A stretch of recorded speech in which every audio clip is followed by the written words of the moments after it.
welcome to the Real MacKay, the Scotland Today video blog. Just to show you a couple of things, updates. Oh aye, first of all, Hugh Pugh, your cards are ready to go and will be sent to you today. Whatever you want to do with them, frankly. Now, as you well know, the Real MacKay has been talking about going global, and we've got our map and we've got our pins, but it's gone quiet, and we still get vast swathes of the world, which frankly, for reasons that defeat us all, are not becoming part of the Real MacKay phenomenon. But part of that may be the fact that we're not very good at languages, and MSPs are today to discuss the fact that Scottish children are taking up languages at school in fewer numbers than ever before. Now this is an issue that has been around for a long time. When I was at school 5 years ago, the issue is still the same, that British children were not speaking languages to the same extent and with the same fluency as their continental counterparts in particular. And they were still teaching French and German particularly then, and they still are now. Which makes you wonder, why these languages when Spanish is perhaps a more global language, Chinese or Mandarin is the language some would argue for the future. So anyway, Karen Greenshields is going to be doing this report. Now, Karen is multilingual, so we'll have a quick word with Karen on this.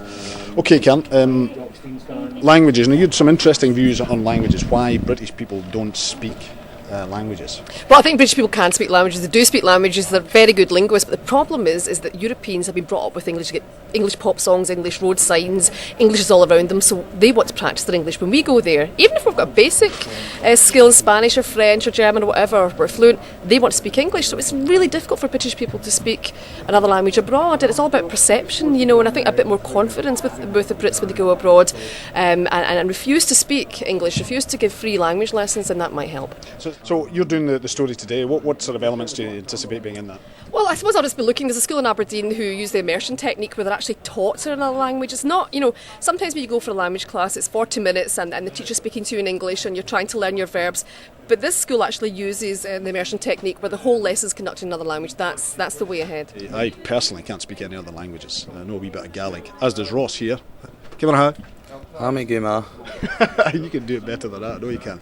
We'll do a quick survey then. Oui, bien sûr. Qu'est-ce qu'on peut parler? On peut parler un peu de français parce que j'en ai travaillé en Suisse il y a 15 ans. I take it you were just telling us what languages you could speak there.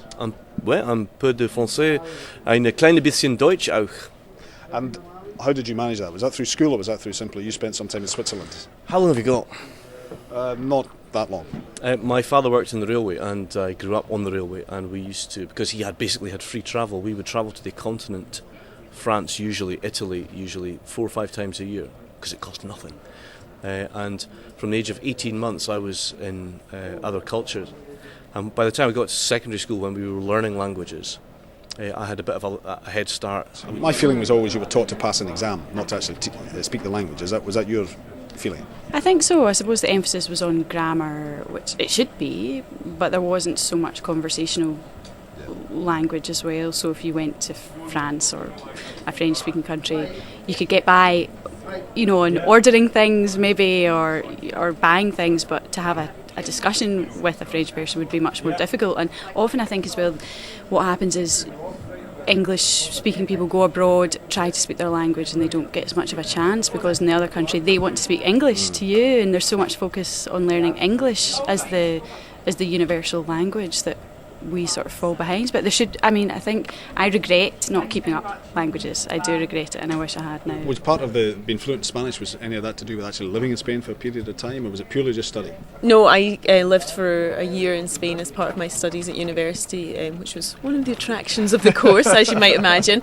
And I really think that is one of the only ways of really learning a language, because by the time I went to live in Spain, I'd done 3 years of Spanish and I thought it was pretty good. But you get there and all you can really ask is, what do you do at the weekend, and just I could ask a lot about current affairs, but when it came to finding a lecture hall or asking what was for lunch or these kind of things or what was happening at the weekend, I had no idea. So does that point to a failing, do you think, of the education system then?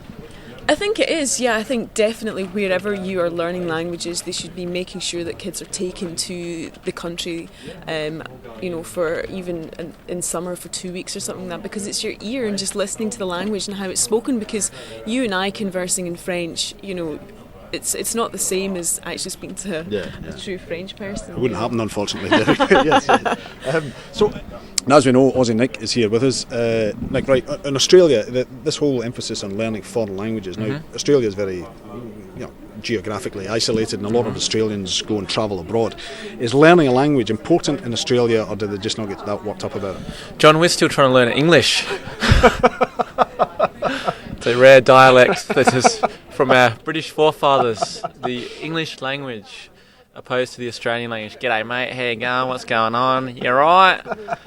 Trying to round the vowels and make it a lot more, So English is a priority, the rest really English doesn't matter. It's a huge priority in Australia, yes, very much so. Yeah. I think I've got about the standard of a 2-year-old French person. Spanish is maybe about the standard of a 5-year-old. And I did Italian at uni for a whole year. I got a B, I can't remember a word of it. So why is that? I mean, why don't we remember? Because we're lazy. Is it simply that, or is it the education's not what it should be? Possibly. You're taught to pass an exam, maybe? Possibly. I know some children from nowadays are taught French, for example, very, very young in primary school, and I think that's great. I think the earlier you start, the better. I just don't think there's enough emphasis on it, because I think people think English is spoken universally, so we don't need it.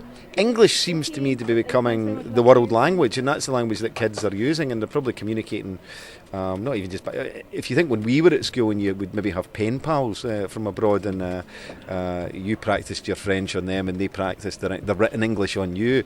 Now probably people are communicating far more through the internet and are using English more in the language. I suppose ultimately an adult scale, it's probably where the business is now. On that basis, you can maybe argue that Mandarin perhaps is what we should all be learning in terms of any kind of emerging markets there where people will be travelling. But unfortunately, what you're seeing on the internet is not any English you or I would recognise. no, probably not, right? Right, Tom, you were educated in England, obviously. Was there a different emphasis, do you think, on languages there? Do more people from English schools speak foreign languages, or is it just the same as up here? My school I was at, it was a massive emphasis on foreign languages, but me personally, I stopped doing them as soon as I could because I wasn't very good at them. But there was a lot of opportunity in my school to do French, German, Russian, Latin, that kind of thing. And did people do that? Did many fluent Russian speakers emerge from your school? Quite a few people did it, and actually quite a few people went to university to do languages as well. I knew quite a few people that did languages, French and German at university. I know someone that went off to do Russian. I knew someone that did Latin. Quite bizarre things, but I think as the years have gone on, maybe it's not as popular as it once was. And was that a culture thing at your school, perhaps, or is that part of the English education system, that emphasis on languages? It was probably a culture thing in my school, I think.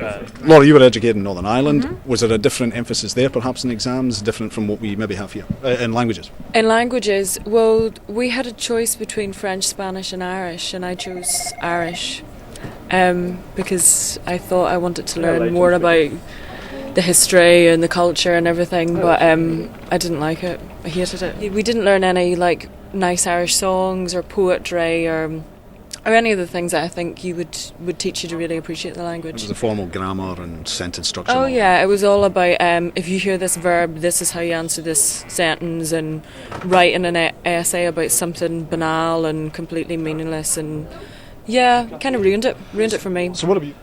So we have it, a range of views about our ability to speak languages here in the UK, and we'll see what the MSPs come up with, and you can see more of that in Cairns Report tonight in Scotland Today at 6.